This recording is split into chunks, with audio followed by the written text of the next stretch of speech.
Chapter 35 of the Book of Jasher. And all the kings of the Amorites came and took their stand in the field to consult with their counselors what was to be done with the sons of Jacob, for they were still afraid of them, saying, Behold, 2 of them slew the whole city of Shechem. And the Lord heard the prayers of Isaac and Jacob, and he filled the hearts of all these kings' advisors with great fear and terror, that they unanimously exclaimed, Are you silly this day, or is there no understanding in you, that you will fight with the Hebrews? And why will you take a delight in your own destruction this day? Behold, 2 of them came to the city of Shechem without fear or terror, and they killed all the inhabitants of the city, that no man stood up against them, and how will you be able to fight with them all? Surely you know that their God is exceedingly fond of them, and has done mighty things for them, such as have not been done from the days of old. And amongst all the gods of nations there is none can do like unto his mighty deeds. Surely he delivered their father Abraham, the Hebrew, from the hand of Nimrod, and from the hand of all his people who had many times sought to slay him. He delivered him also from the fire in which King Nimrod had cast him, and his God delivered him from it. And who else can do the like? Surely it was Abraham who slew the 5 kings of Elam when they had touched his brother's son, who in those days dwelt in Sodom, and took his servant that was faithful in his house, and a few of his men, and they pursued the kings of Elam in one night, and killed them, and restored to his brother's son all his property which they had taken from him. And surely you know the God of these Hebrews is much delighted with them, and they are also delighted with him, for they know that he delivered them from all their enemies.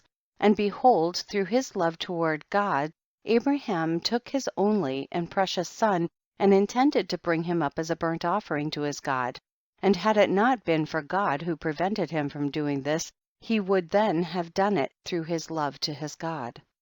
And God saw all his works, and swore unto him, and promised him that he would deliver his sons and all his seed from every trouble that would befall them, because he had done this thing, and through his love to his God stifled his compassion for his child.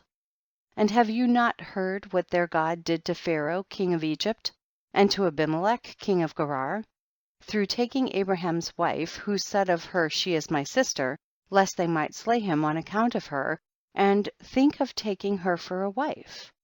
And God did unto them and their people all that you heard of. And behold, we ourselves saw with our eyes that Esau the brother of Jacob came to him with 400 men, with the intention of slaying him, for he called to mind that he had taken away from him his father's blessing. And he went to meet him when he came from Syria, to smite the mother with the children. And who delivered him from his hands, but his God in whom he trusted? He delivered him from the hand of his brother, and also from the hands of his enemies, and surely he again will protect them. Who does not know that it was their God who inspired them with strength to do to the town of Shechem the evil which you heard of? Could it then be with their own strength that 2 men could destroy such a large city as Shechem, had it not been for their God in whom they trusted? He said and did unto them all this to slay the inhabitants of the city in their city. And can you then prevail over them who have come forth together from your city to fight with the whole of them, even if 1,000 times as many more should come to your assistance? Surely you know and understand that you do not come to fight with them, but you come to war with their God, who made choice of them, and you have therefore all come this day to be destroyed.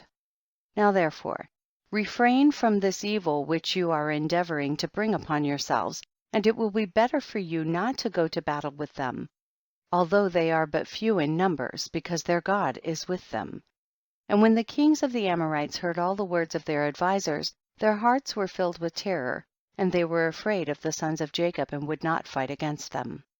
And they inclined their ears to the words of their advisors, and they listened to all their words, and the words of the counselors greatly pleased the kings, and they did so. And the kings turned and refrained from the sons of Jacob, for they durst not approach them to make war with them, for they were greatly afraid of them, and their hearts melted within them from fear of them. For this proceeded from the Lord to them, for he heard the prayers of his servants Isaac and Jacob.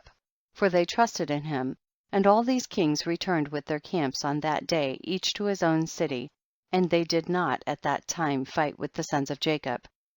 And the sons of Jacob kept their station that day till evening opposite Mount Sihon, and seeing that these kings did not come to fight against them, the sons of Jacob returned home. Chapter 35.